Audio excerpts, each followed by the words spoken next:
Halo, assalamualaikum warahmatullahi wabarakatuh.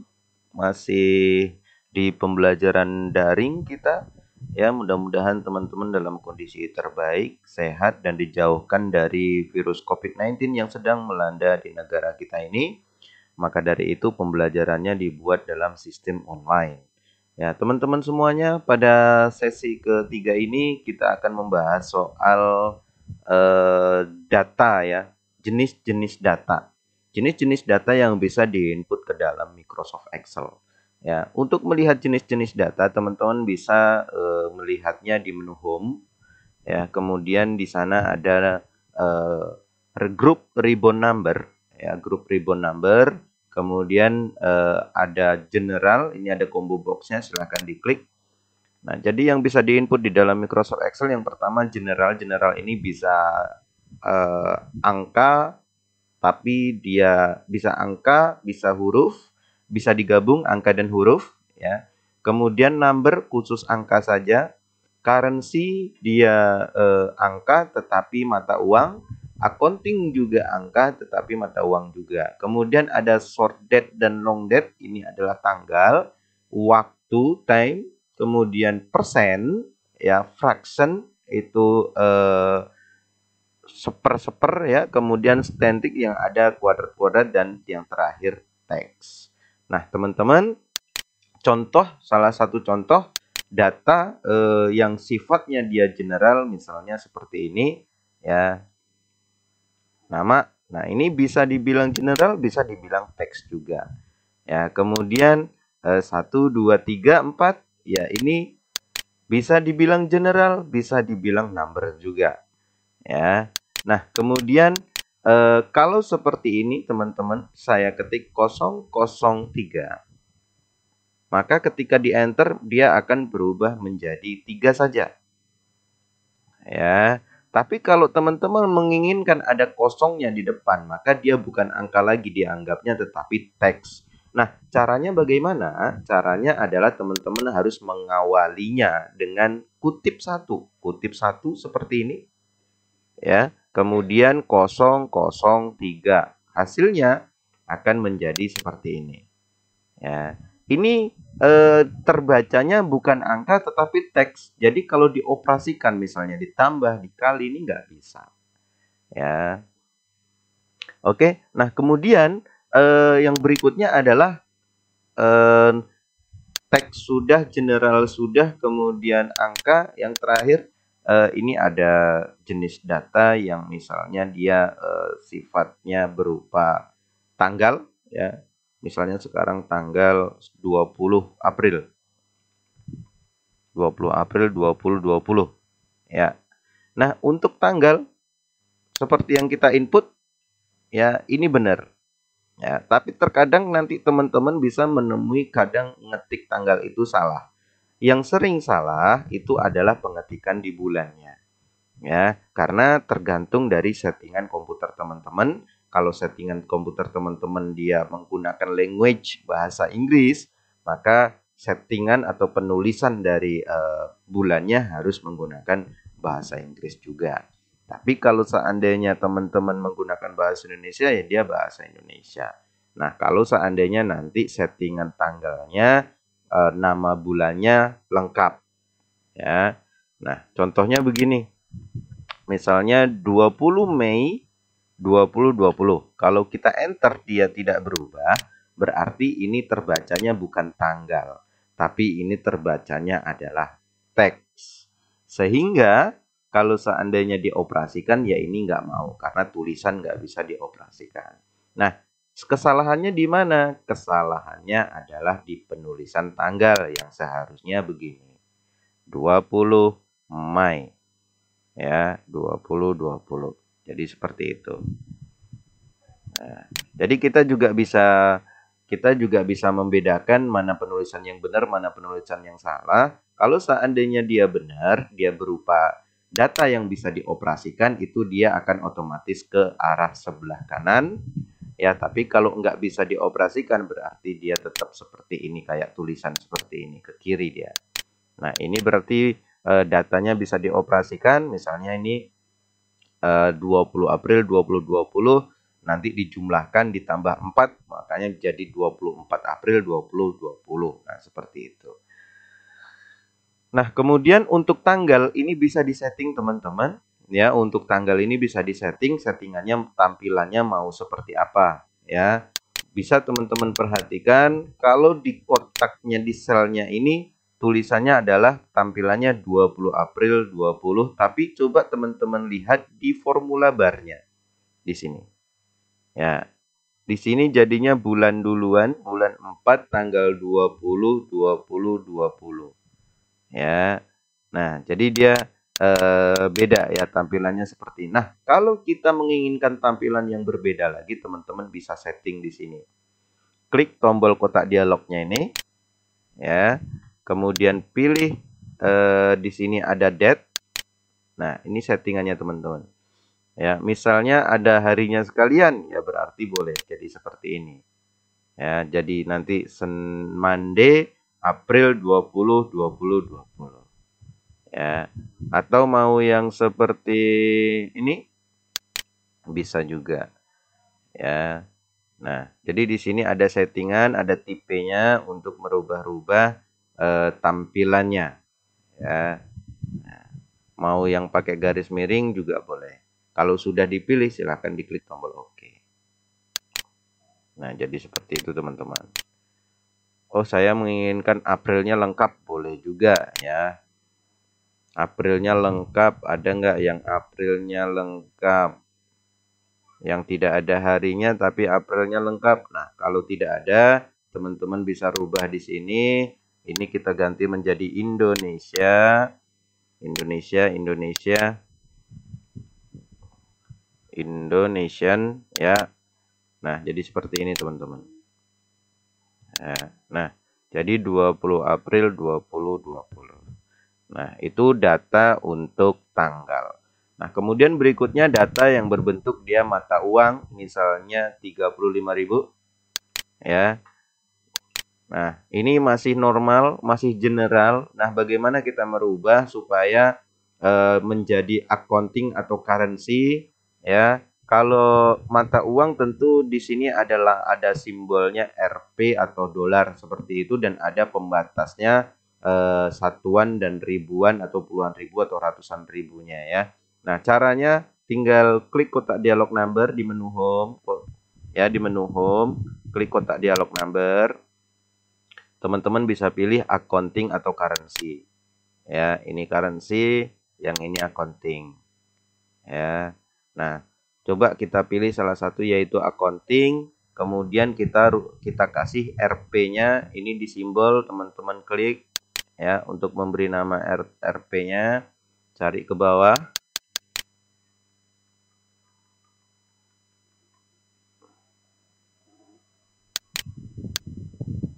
Ya, kita cari Rp-nya.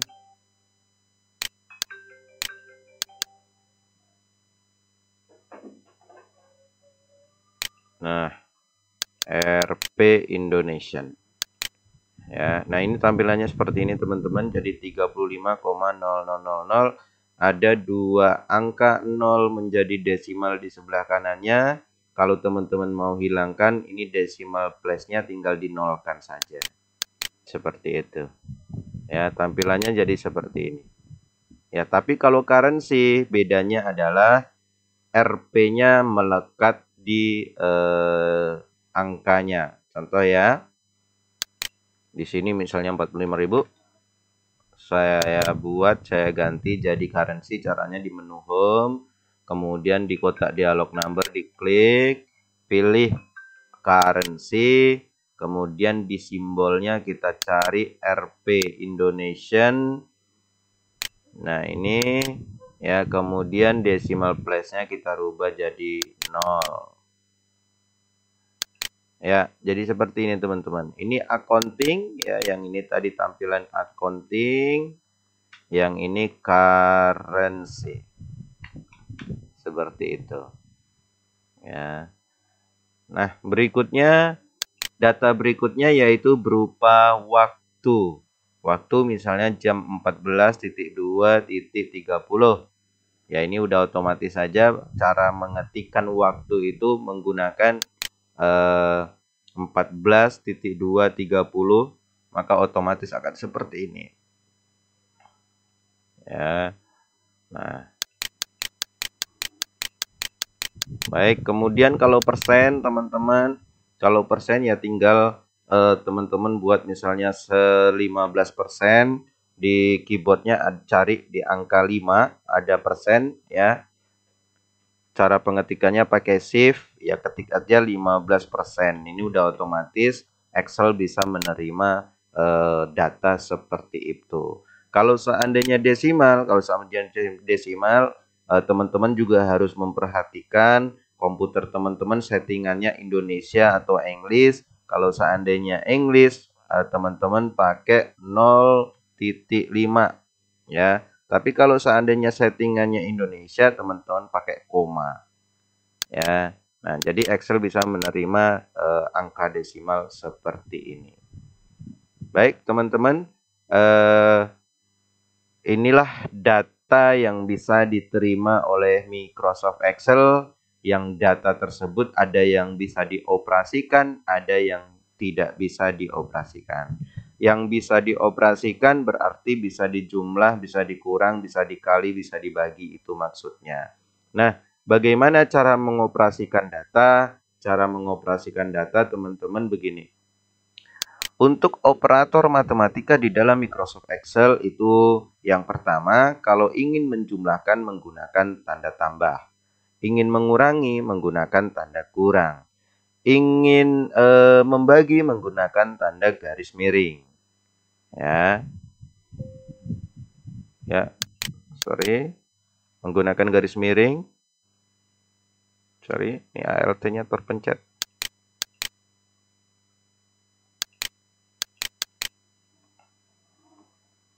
Ya, menggunakan garis miring. Ya, kalau kali menggunakan bintang.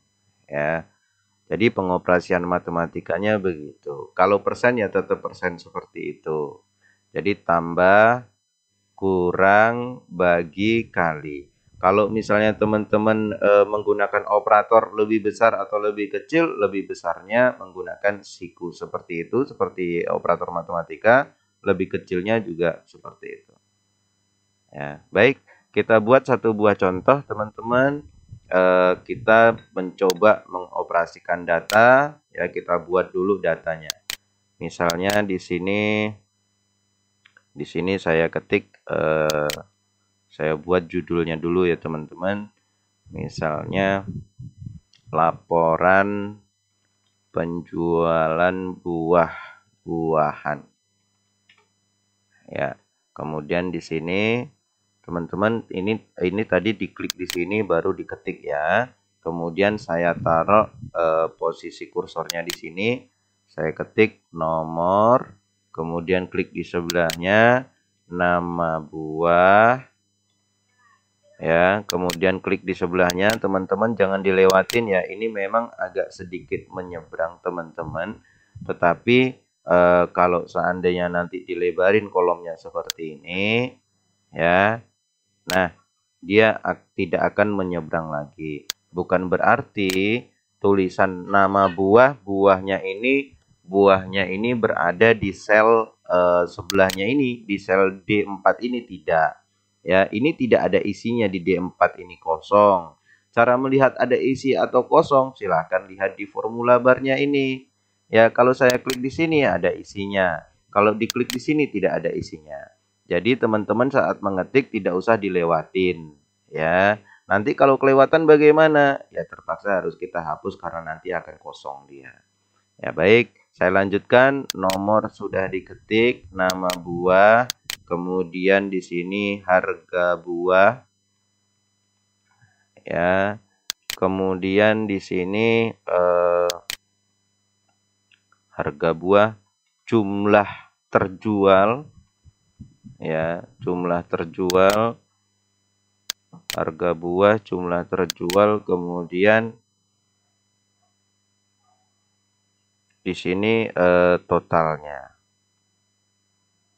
Ya, kita besarkan kolomnya, sesuaikan dengan judulnya. Ini nomor karena kecil, saya kecilin seperti ini.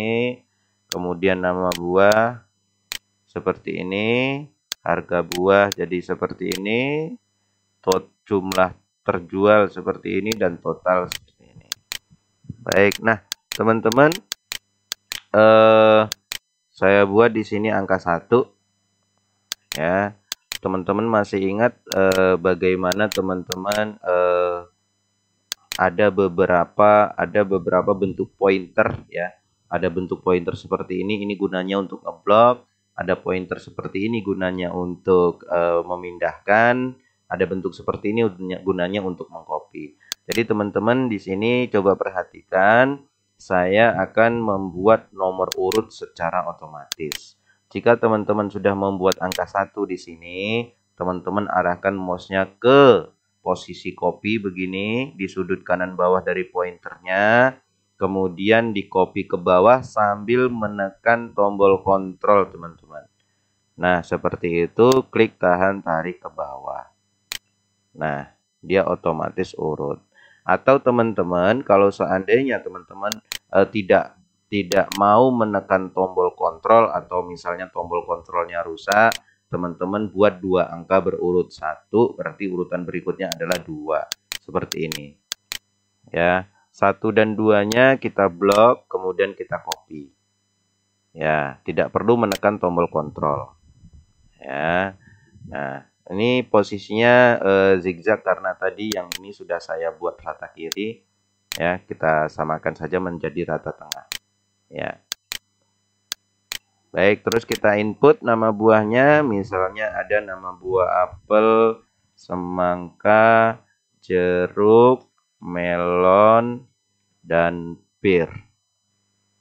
Harga buah apel per kilonya 35.000, ya, kemudian semangka 15.000, jeruk 20.000, kemudian melon 25.000, dan pir 25.000 juga.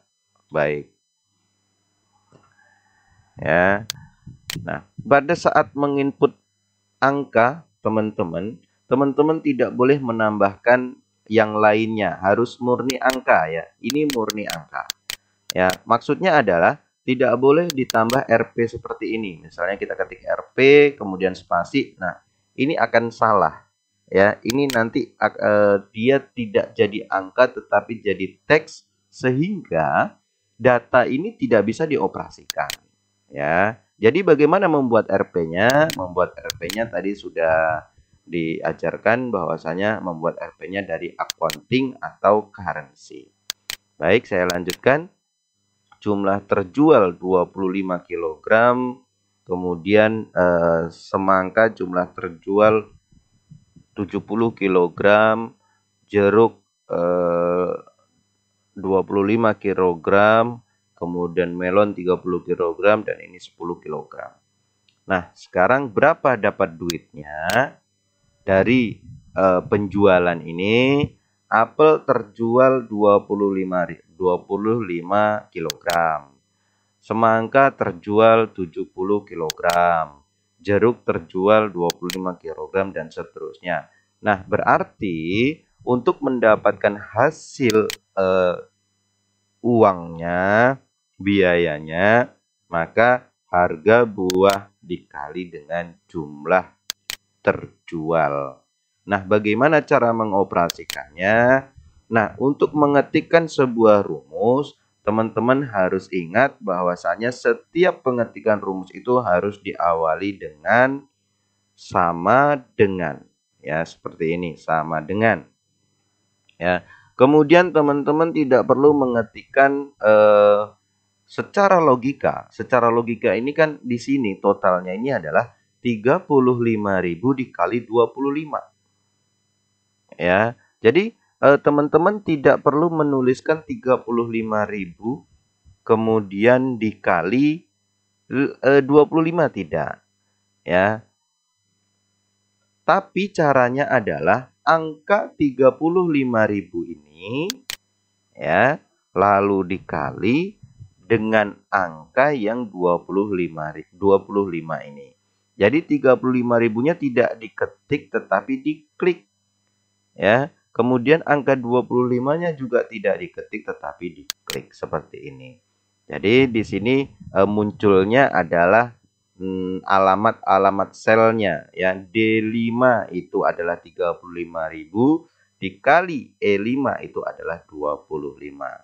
Kalau sudah, kita tinggal tekan enter maka muncul hasilnya.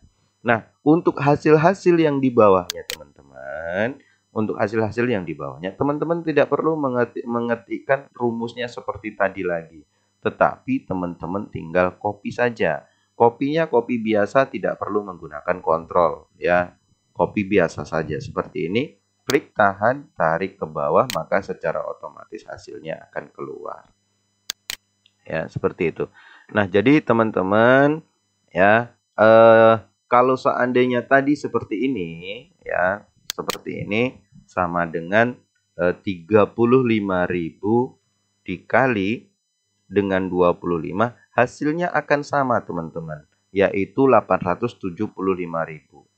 Ya, tapi ya, yang ini tidak bisa di-copy dengan hasil menyesuaikan. Kalau di-copy ya seperti itu semua.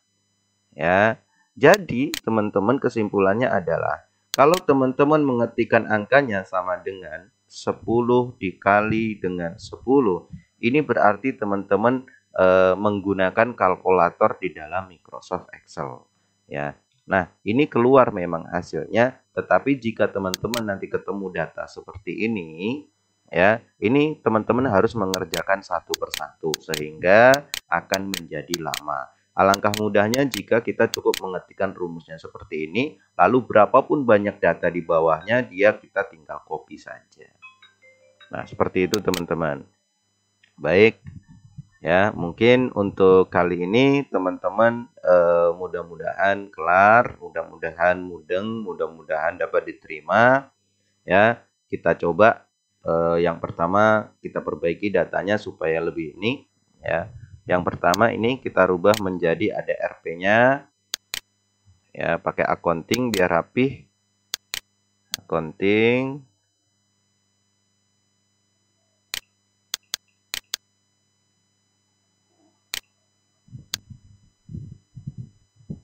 RP Indonesian.